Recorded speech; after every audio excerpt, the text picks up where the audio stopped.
Hi guys, welcome back to my channel. This is Ananya Juneja and आज मैं आपके लिए एक स्ट्रैटेजी वीडियो लेके आई हूँ जिससे आप लास्ट के 2 मंथ्स में पूरी साइंस को खलास कर सकते हैं क्लास 10th के लिए। तो let's get into the video. And for reference, science मेरा कहीं ना कहीं प्लस पॉइंट रहा था, बट जस्ट बिकॉज मेरी पेपर प्रेजेंटेशन इतनी अच्छी नहीं थी, so that's why I got 93 out of 100. But I'll tell you all the mistakes I made as well, so you can get 100 out of 100 in science exam. Before I actually get into the schedule or the strategy, I would like to talk about the 5 things या फिर the 5 resources that toppers use, जो कि वो बिल्कुल skip नहीं करते हैं, जिससे कि they are able to get 100 out of 100 in science. And ये मैंने खुद अपनी topper friend से पूछा है. She got 98%. And she said कि you can never miss the NCERT in text and exercise questions. ये तो आप छोड़ ही नहीं सकते. इससे आपको कॉन्सेप्ट क्लैरिटी मिलती है और इससे आपको पता चलता है कि अंदर से बुक के अंदर से क्वेश्चंस कैसे आ सकते हैं. Also PYQs, you can never skip the PYQs because आपको पेपर पैटर्न पता होगा तो आप और अच्छे से अपना पेपर को डिटरमाइन कर पाओगे, अपने प्री बोर्ड्स में बेटर कर पाओगे. ऑल्सो आप NCERT की एग्जाम्पलर, मैंने भी NCERT की एग्जाम्पलर को बहुत डिलीजेंटली सॉल्व किया था. NCERT की एग्जाम्पलर से क्वेश्चंस भी आए थे, स्पेशली MCQs आए थे मेरे पेपर में. तो you can not skip that. And अगर आपको कुछ मिसलेनियस मिल रहा है तो वो क्वेश्चंस भी आप बिल्कुल नहीं छोड़ सकते, बिकॉज मिसलेनियस क्वेश्चंस आपकी thinking they are like HOTS.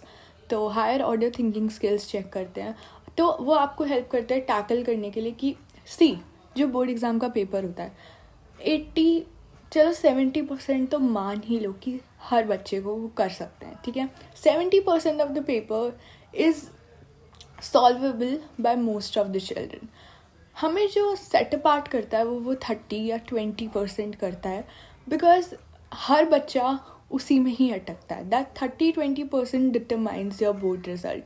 तो इसीलिए मिसलेनियस क्वेश्चंस आप जितने ज़्यादा करोगे उससे आपको आपकी हायर ऑर्डर थिंकिंग स्किल, आपकी स्पीड इंक्रीज़ होगी, आपको जल्दी से कॉन्सेप्ट समझ आने लगेंगे, ताकि जब तक बोर्ड्स आएंगे तब तक आपकी इतनी अच्छी स्पीड, इतनी ज़्यादा अंडरस्टैंडिंग हो जाएगी कि आप उसे बोर्ड एग्जाम्स में अच्छे से टैकल कर पाओगे. Coming to the last thing, it's obviously NCERT reading.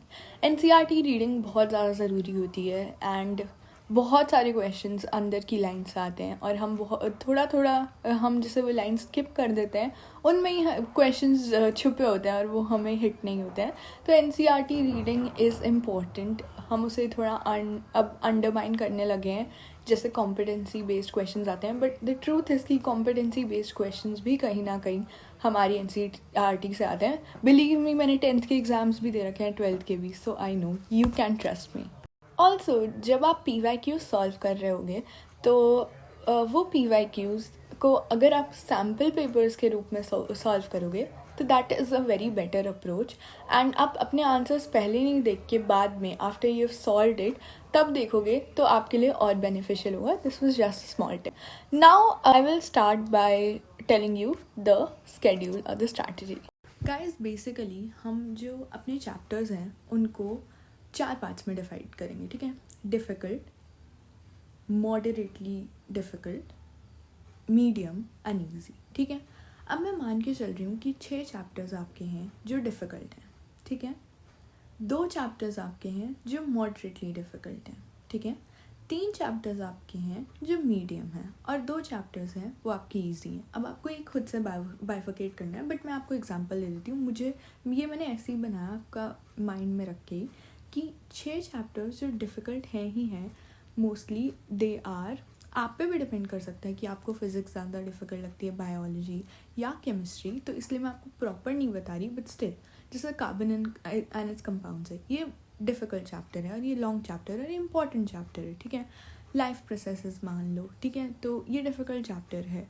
Then उसके बाद आप रिप्रोडक्शन मान लो. ठीक है, उसके बाद आप हेरिडिटी मान लो एंड या फिर लाइट मान लो या फिर इलेक्ट्रिसिटी मान लो या फिर मैग्नेट इफेक्ट्स मान लो. ठीक है, तो ये वाले चैप्टर जो है वो आपको डिपेंड करता है कि इनमें से कौन से 6 आपको सबसे ज़्यादा डिफ़िकल्ट लगता है. ठीक है, मैं आपको इसके बाद स्केड्यूल भी बताऊँगी। ये जो डिफ़िकल्ट चैप्टर्स हैं इनको मैं मान रही हूँ कि 6 ऐसे हैं और आप ये 6 दिन में कर रहे हो। ये मैं आपको एग्जैक्ट 60 डेज स्ट्रैटेजी बता रही हूँ ताकि अगर आप 1 दिसंबर को स्टार्ट कर रहे हो तो ये आपका दिसंबर, जैन, फेब, 1 फेब को ख़त्म हो जाएगा, ठीक है। देन मैं मान रही हूँ 2 चैप्टर्स आपके ईजी हैं जो आप एक दिन में कंप्लीट कर सकते हैं। एंड पर्सनली आई थिंक कि या तो कोई चैप्टर आपने पढ़ा होगा, personally I think chemical reactions and equations अब तो आप फर्स्ट एक दिन में कर ही सकते हो, ठीक है। एंड ऑल्सो आर एनवायरनमेंट, तो ये मैं ईजी की कैटेगरी में डाल रही हूँ। आई नो कि इसमें बैलेंसिंग है, इसमें थोड़ी decomposition, colour change activities, redox हैं, बट अब तक एटलीस्ट आपने फर्स्ट चैप्टर तो पढ़ लिया होगा। इसमें मैं आपका टाइम वेस्ट नहीं कराना चाहती, इसलिए एक दिन में आप आर एनवायरनमेंट ख़त्म करोगे और एक दिन में आप ये केमिकल रिएक्शंस करोगे, ठीक है। फिर मैं डाल रही हूँ कि ऑल्सो मॉडरेट मीडियम चैप्टर्स जो आपको थोड़े से कम डिफ़िकल्ट लगते हैं बट हाँ डिफ़िकल्ट कैटेगरी में आते हैं, वो आप मॉडरेट मीडियम में डाल सकते हैं और ये आपको ख़त्म करने हैं 5 दिन में, ठीक है। कितने दिनों में ख़त्म करने हैं? 5 दिन में, ठीक है। एंड जो मीडियम चैप्टर्स हैं वो आपको 4 दिन में ख़त्म करने हैं और ऐसे आपके 3 चैप्टर्स होने चाहिए जो मीडियम की कैटेगरी में आते हैं, ठीक है। आई थिंक कि acid, basis and salts, metals and non metals, या फिर कंट्रोल एंड कोऑर्डिनेशन, ह्यूमन आई, ये बहुत ज़्यादा मीडियम चैप्टर्स की कैटेगरी में आ सकते हैं, ठीक है। बट ऑब्वियसली ये आप पे डिपेंड करता है कि आपको कौन सा चैप्टर कैसा लगता है। बट पर्सनली आई थिंक ये वाले चैप्टर्स थोड़े मॉडरेट है, मतलब मीडियम है, ठीक है। तो आई होप यू अंडरस्टूड। अब मैं आपको दिखा देती हूँ कि आपको हाउ टू टैकल दीज। हम शुरू करेंगे सबसे डिफ़िकल्ट चैप्टर से, ठीक है। वो कोई भी चैप्टर हो सकता है, ठीक है। अगर फिज़िक्स का ले रहे हो तो make sure to practice as many numericals and as you can.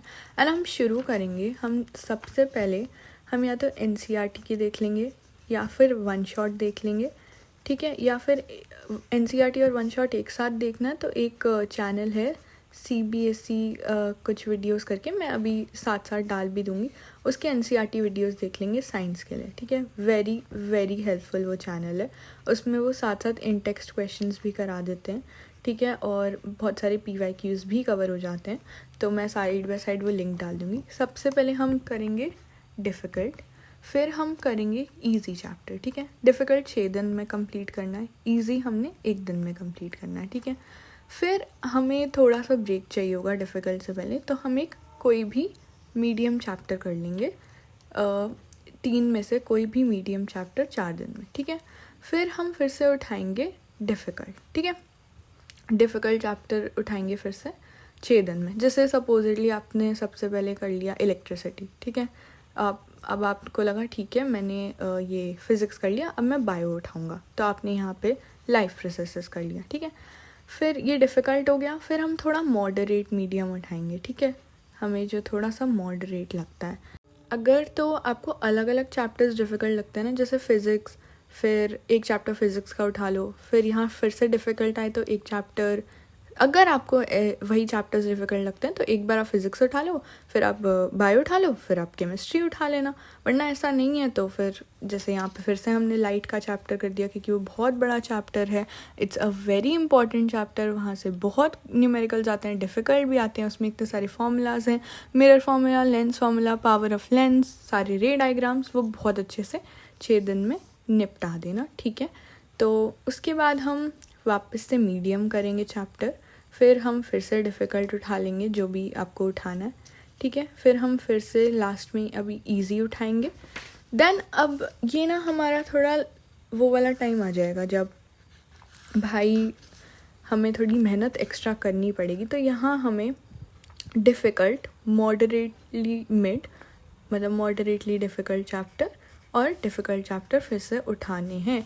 यहाँ आप रख देना ये वाले चैप्टर्स, ठीक है। और मेक श्योर कि इस ऑब्वियसली इस टाइम पे आप एक्स्ट्रा मेहनत कर रहे हो, इसी में ही वो जो वीडियोस होंगे या जो भी है आपको ध्यान रखना है कि आपको साथ साथ PYQs लगाने हैं। मैं जो आपको सजेस्ट कर रही हूँ या तो ज्ञानी कीड़ा के लगा लो, ठीक है, या फिर मैं साथ में लगा ही देती हूँ, वो देख लेना, अरे चल क्यों नहीं रहा है, ज्ञानी कीड़ा के लगा लेना, ठीक है। तो दिस इज़, ये पूरा जब मिला रहे हैं तो ये 60 ही बन रहा है, ठीक है। तो ये हमारा ऐसे प्लान चलने वाला है। I hope you guys will follow this. बहुत से ध्यान से करके बनाया, और मैं साइड में लिंक भी दे दूँगी कि आप कैसे NCERT कंप्लीट कर सकते हो, कौन से मतलब ज्ञानी कीड़ा से आप PY यूज़ कर सकते हो या फिर MCQs भी कर सकते हो। एंड वो जो NCERT की वीडियो है उसमें ही आपके इन टेक्स्ट क्वेश्चन सब कवर हो जाएगा। उसके बाद जब आपका बीच में, जैसे आप साथ साथ NCERT एग्जाम्पलर के भी क्वेश्चंस बीच में देख सकते हो, क्योंकि देखो 6 दिन एक चैप्टर के लिए आई थिंक इनफ है। ठीक है, आपको 6 दिन में कितना पढ़ना है, आई वुड से कि आप 2 या 3 घंटे पर डे अगर पढ़ोगे साइंस को, अगर आप सच में अच्छे मार्क्स लाना चाहते हो, 2 या 3 घंटे for 6 days would be more than enough for any difficult chapter is well. ठीक है, और ऐसा नहीं है कि अब आप रेफरेंसेस बिल्कुल खोल के बैठ जाओ। NCERT पे फोकस करो, NCERT एग्जाम्पलर पे फोकस करो, सैम्पल पेपर से भी आप क्वेश्चन उठा सकते हो। After you have completed a chapter, उसके डायग्राम्स बना के देखो, उसका माइंड मैप खोल के देखो, PYQs रिवाइज करो, उसके MCQs देखो, खुद आंसर राइटिंग थोड़ी सी करके देखो, और उसका जैसे सैम्पल पेपर्स में कुछ क्वेश्चंस आए होंगे ना, वो सॉल्व करके देखो, तो आपका मोर देन इनफ बहुत ही अच्छे से हो जाएगा। ठीक है, बाकी आपको कोई भी डाउट है, लेट मी नो। मैं बाकी सारी जितने भी रिसोर्सेज हैं नीचे लिंक कर दूँगी, ताकि आपको कोई भी मिस्टेक, मतलब कोई भी प्रॉब्लम नहीं होगी। स्पेशली आपको फ़िज़िक्स में प्रैक्टिस बहुत ज़्यादा करनी है न्यूमेरिकल्स की। ठीक है, ऐसा नहीं हो सकता कि आप ना करो। डायग्राम्स की और लाइट वाले चैप्टर में, मैग्नेटिक फील्ड्स वाला चैप्टर थोड़ा कंपैरेटिवली फ़िज़िक्स में ईजी है अगर आप सही से पढ़ो तो। बाकी कोई भी डाउट हो तो मैं डिटेल्ड वो भी बना दूँगी, टिप्स भी दे दूँगी आपको आंसर राइटिंग की। Thank you so much for watching this video. I hope this video helped you all. Bye.